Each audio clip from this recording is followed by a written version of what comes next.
Hello and welcome back to Forza Horizon 5 with another Hot Wheels snow builder. Finally getting around to the M3 GTR. I've been wanting to build since after the Javelin, really. I postponed it for the Javelin because I forgot I had that. Then I postponed it because of the limo, obviously. And then I postponed it because of Ken Block's Fiesta.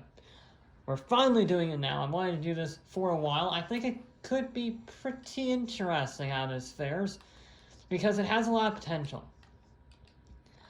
It's either going to be great or it's going to be terrible. There is no in between. Sadly, I cannot keep the fantastic looking rear wing. It has to be the stupid Forza arrow. I'm sorry, I don't make up the rules.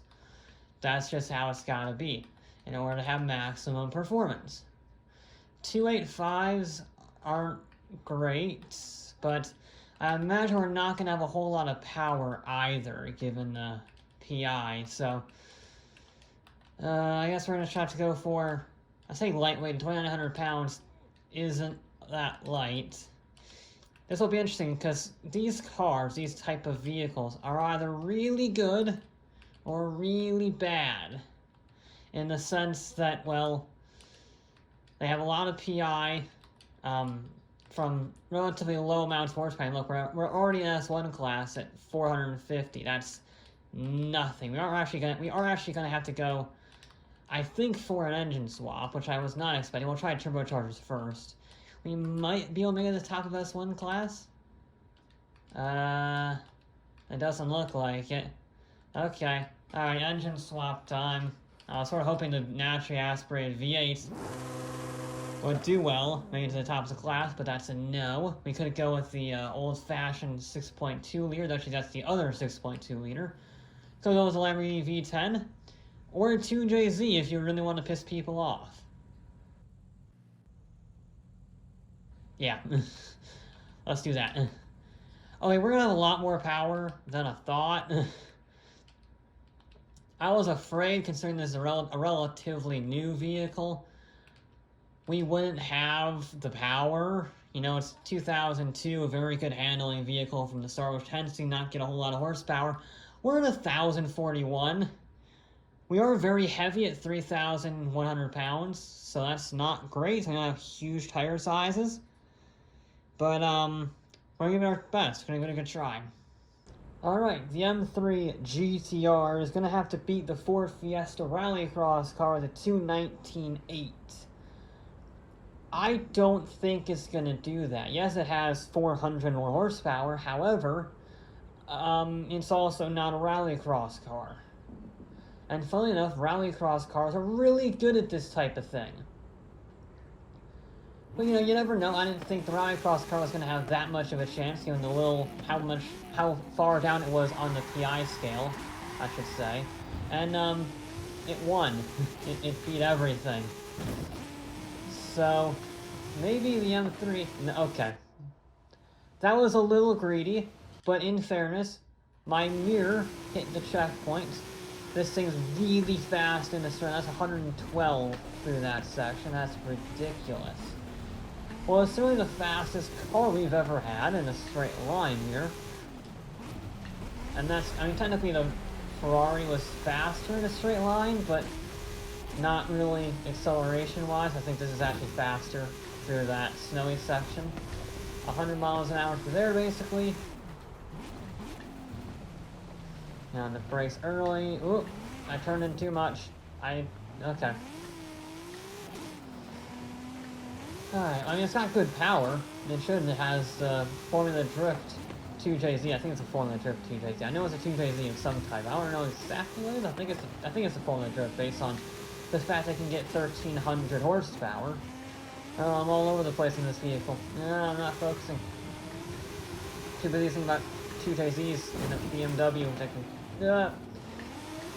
It does not have the composure of the Fiesta. That is for sure.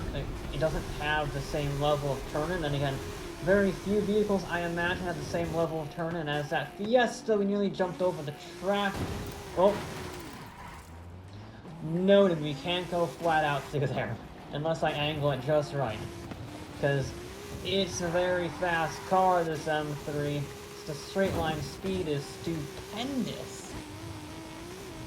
It's also very difficult to control said straight line speed sometimes, because you're going into this, top speed here is only 120, we're at 120 exactly, and we are, yep, as I feared, overshooting a little bit, so this is a, mistake one, sort of like Michael Schumacher, he always spun out in free practice, okay?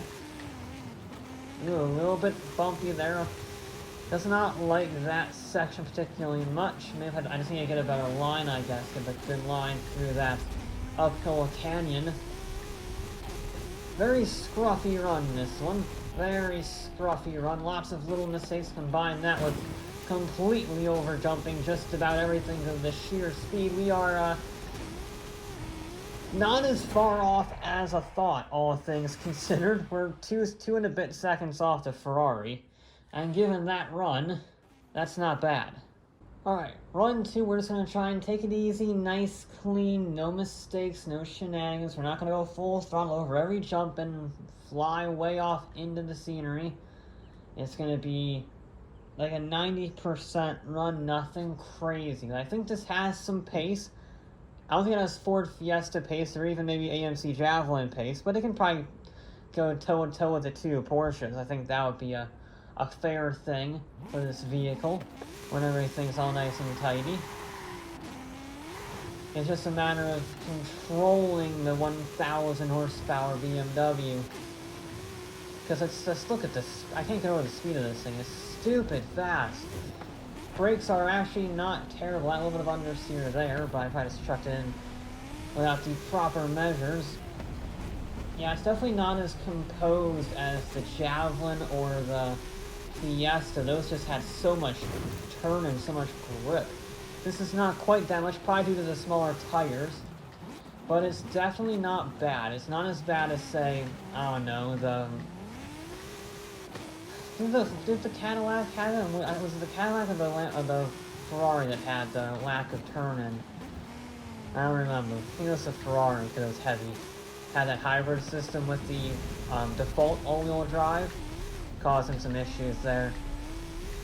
This, though, already off to a better start. Nice and composed. Don't run wide here. Just control the bouncing, Thank you. Yeah, I can't carry the same corner speed as the Fiesta or the Javelin. Thank you for being drive-throughable. That little enclave of the wall, locking up a little bit on the downhill. Get through the gate. Now get through the actual gate. If I really wanted to I should have put a checkpoint there. Whatever. Doesn't really matter. Yeah, we're definitely a lot faster on this run. It's just a matter of can we keep it up. We're even faster, 122 up the hill. That's just stupid. Just a little bit of oversteer. It feels almost like it's rear-wheel drive. Like the bias is too far back to the rear wheels. That's better through there, but it's not fast up the hill. Because struggling to get that traction down. Again, I think it's just the tire sizes. 255s up front aren't enough to give it the turn it needs, and the 285s on the rear aren't enough to give it that sheer traction that the Javelin had. That being said, that was a good run. That was really fast. That was faster than the Cayman. It was a bit off the pace of the Javelin, about a second off the pace. But, it's good. It's quick. That's quick. In third. That's the example of, it doesn't feel fast, but it is fast. Because that didn't feel particularly quick. And yet, if the times levers show up on the screen, you'll see that it's in third place already. And we got a bit to go to get to the Javelin, and a lot more to go to get to the Fiesta, but well done to the M3. The times aren't showing up. Okay. We'll just fall to... That's fine. We can shave off a little bit of time, I think, in, like, just being tidier, a little braver. But, third place is already pretty good. Let's just see how much faster we can go. Well, we need to shave off another second to get to the Javelin. So, here goes nothing. It's just we don't have the tire head. The Javelin is what, 325s? Yeah, 325s. on the rear, and even big, not quite as big, but you know, bigger than this on the front. And you can just outturn it. And it still had 1,000 horsepower or whatever. Yeah. So it was just a much better combination, and the Fiesta's the complete opposite. No power, but just stupid amounts of grip. And then, even though it's way down on PI, it's really fast. I don't know how I got that checkpoint. That was a bit lucky on the BMW's part. Oh, well, okay, this run's done now. I was trying. I was going as hard as I dared, and it just wasn't there. Come on. Yeah, this run is done. That's annoying. Well, unless I can pull a miracle off in the second half and just fly faster than anything, including the Fiesta, I think we're all out of luck with the BMW. Come on, baby, come on.